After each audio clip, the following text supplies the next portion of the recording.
Hello and welcome to Precon Decon, the video series where I deconstruct the pre-constructed decks of Magic the Gathering's history. In this video we're going to keep looking at the core set 2010 decks, and we're going to look at Death's Minions, which is a black-green deck, but I say like the previous decks, it's primarily black with a splash of green, like all the 2010 decks are.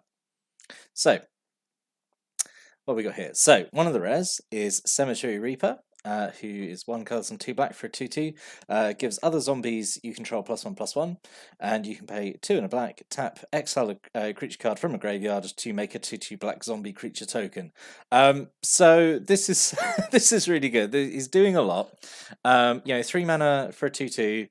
That's that's got a tribal anthem effect, is pretty good, and makes his own tokens while also doing graveyard hate.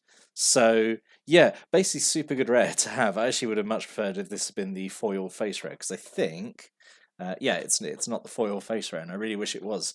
This is like a pretty good card. I don't think it's been reprinted much since, which is a shame, because it's pretty good for like a casual zombie deck. You don't have many zombies in the deck for it to work with. There weren't that many printed in M10, but I mean, it makes its own, which is fine, I suppose. It can make its own. Well, I guess they're 3/3s because they get it. They get the buff. So yeah, really good rare to have in this deck, I think. We have a single Gravedigger, classic Gravedigger. This is always such a great card to include in the core set, I think, because it's just very straightforward and classic, and shows new players what black is really good at, which is getting stuff back from graveyards.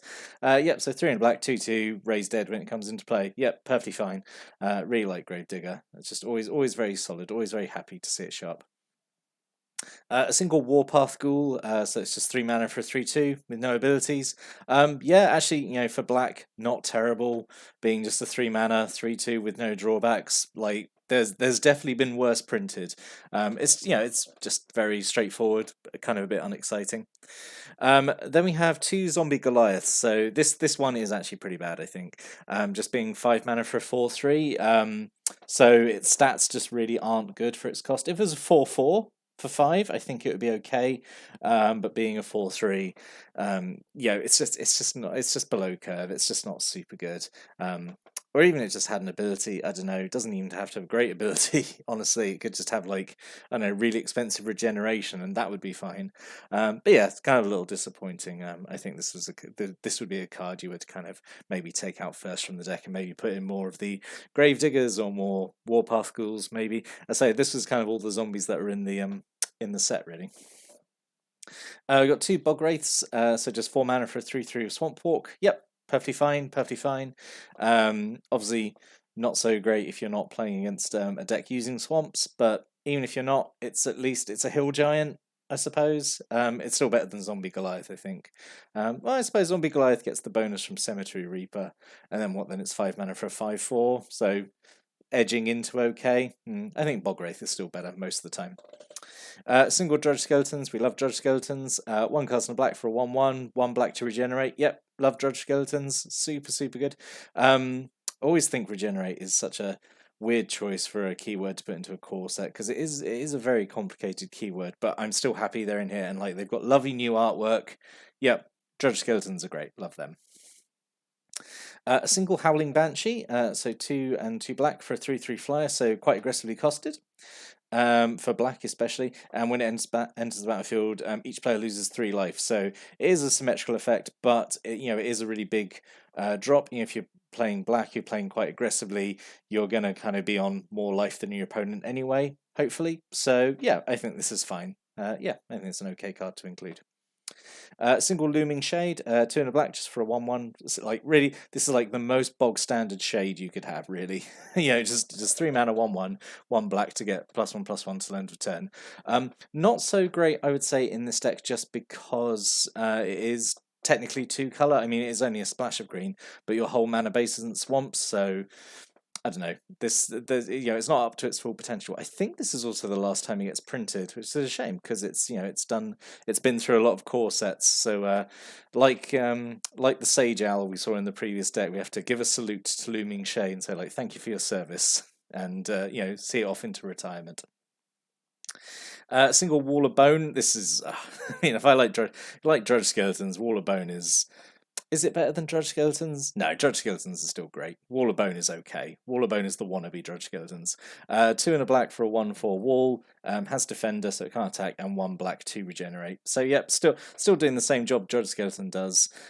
Just the higher toughness means it doesn't need to regenerate as much, I suppose, but also it can't attack. So yeah, I feel like maybe a little overkill to have them both maybe in the deck. Maybe I would have just had one or the other, but I'm not complaining too much about it. It's still has a cheap regeneration, which is an absolute weakness for me. So the other rare, the foil face rare, is Nightmare. So kind of what I said about Looming Shade here is that the weakness is this is in a deck that is not mono black. So not all your lands are swamps. There is a chance you'll play this and it won't get the full benefit that it could, but I mean it's still like pretty good. So like 5 and a black, XX flyer, power and toughness equal to number of swamps you control. So I mean, even assuming you have like, I don't know, you play this and you've got four swamps down, it's a 4/4 flyer and it's going to get bigger. Yeah, it's okay. It's such a classic core set intro. It's such a classic core set card for black. I always think this always does a good job of impressing new players because it's a really big flyer and it's a big scary nightmare horse. It's got cool artwork, it's got a cool effect and very simple to understand. It scales up really easily. So yeah, I always think Nightmare is a pretty cool inclusion to have in a core set. 2 Doomblades, so this is the new prime removal spell for a while. So it's sort of somewhere between Terror and Dark Banishing. It allows regeneration, but it can hit artifact creatures. So yeah, it's fine. Still color locked. It still can't hit black creatures, but yeah, I think it's perfectly fine for 2 really strong removal spell for only 2 mana. Single Tendrils of Agony. Tendrils of Agony, that's a completely different spell. we wouldn't put that in a core set. Tendrils of Corruption, that's what I mean. 3 and a black. Does X damage to target creature and you gain X life, where X is the number of swamps you control. Again, this is kind of hurt by the fact that your mana base is kind of diluted by the forests. But it's still fine, I think. So yeah, it's okay, I think. I wonder what the minimum for it to, I think 3, really. You want this doing at least 3 to kind of feel like you're getting an okay deal out of it. It's alright.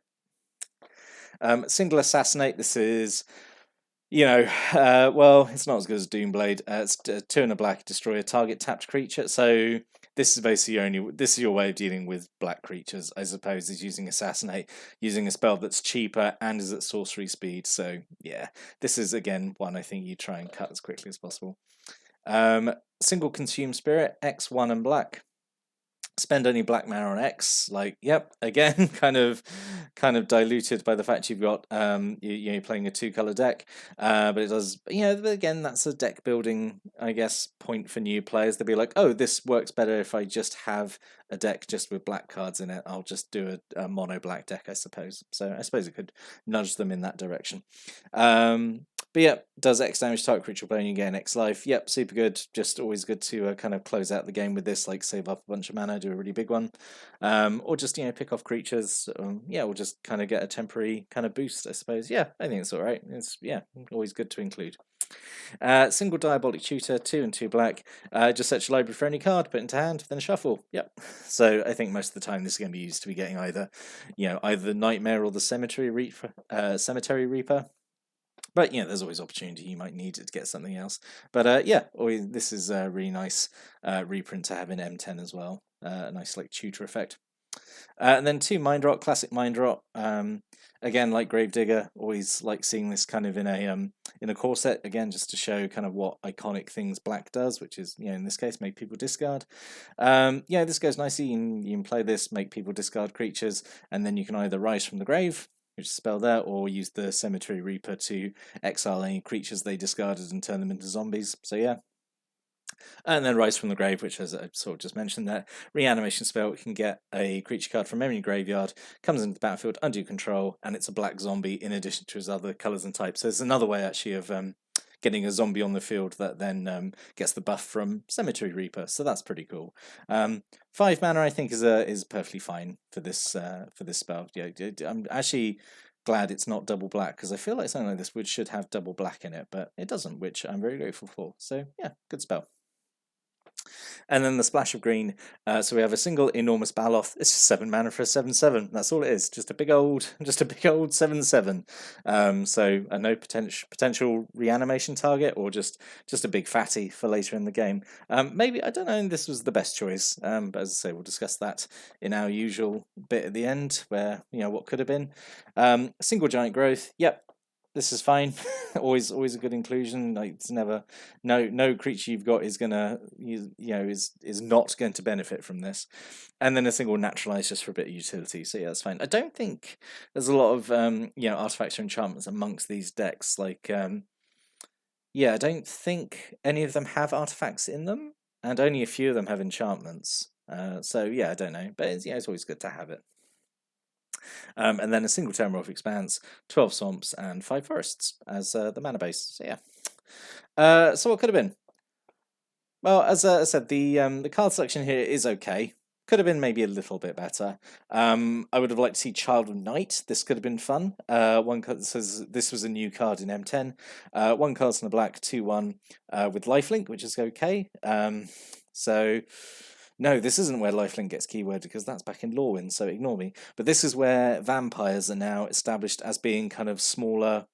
Because as up until I think through Alara, because we had a couple of vampires in Alara, and they were it followed the old model of vampires, where they were big flying creatures, kind of like the black equivalent of angels, or like Sengir vampire. Vampires were always rare, and they were always big, and they always flew, and they always had something to do with like +1/+1 counters or something. So Child of Night is kind of a sneak peek, really, for what we got coming in Zendikar, where vampires become sort of like one of the main black humanoid tribes, which is pretty cool, I think, just having cheap vampires. I definitely much prefer them in that. But yeah, could have had that. Alternate rare, Sanguine Bond. This might have been interesting. 3 and 2 black. Whenever you gain life, target opponent loses that much life. So you got the Tendrils, you got Consume Spirit. You could have had some Child of Nights in here. So this could have comboed off nicely. And also, Sanguine Bond, by the way, really good card, and it was in very high demand when the Zendikar vampires came out, because such a good card. To sign in blood, I think this could have been good in here as well. 2 black to draw 2 cards and lose 2 life. Just a really good, straightforward card, I think. And I've mentioned it before in a few videos, but I always think this ability is good to show to new players, because I think it's good to teach new players that sometimes it is worth paying life to get extra resources. And in this case, drawing 2 cards, for 2 mana is worth paying 2 life. I think, especially at common level, it's pretty good. Because I remember playing a game of this where I was playing I think probably around M10 level, M10. M10 sort of time. Completely lost my words there, sorry. And I was playing sort of like a newish player, and they cast Sign of Blood, but targeting me. So I got to draw 2 cards, and I lost 2 life, and they obviously thought that was the better play, because they'd made me lose life, but then they'd also made me draw 2 cards, and that sort of helped me win, because one of the cards I drew was what I needed to win in that situation. And after the game, I said, you should have probably cast that on yourself to draw more cards, and then I don't know, and then what you had would have what you would have drawn would have been better than making me lose 2 life. I'm rambling, but hope you get what I mean. It's good to have this ability in a core set for new players to learn, basically.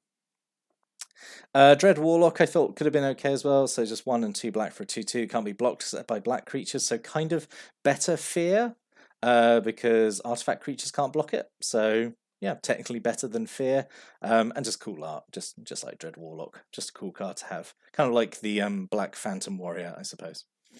Disentomb, it's just a Raised Dead effect. I don't know why it was Raised Dead was kind of because it's a functional reprint of Raised Dead. I guess because Raised Dead sounds more like a reanimation spell, maybe. I don't know.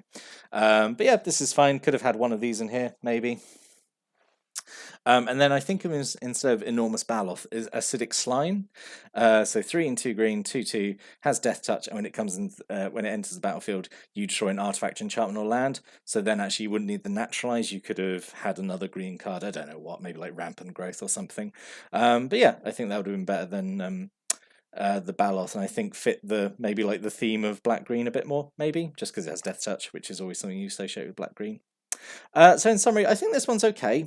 I say the card selection is not ideal, just because I thought there was more that could be improved on. But overall, I still think it's pretty solid. And again, as an introductory product for a new player, maybe getting into the game, I think this would have been absolutely fine. Showing them, yep, this is black. This is one of the colors. This is what it does.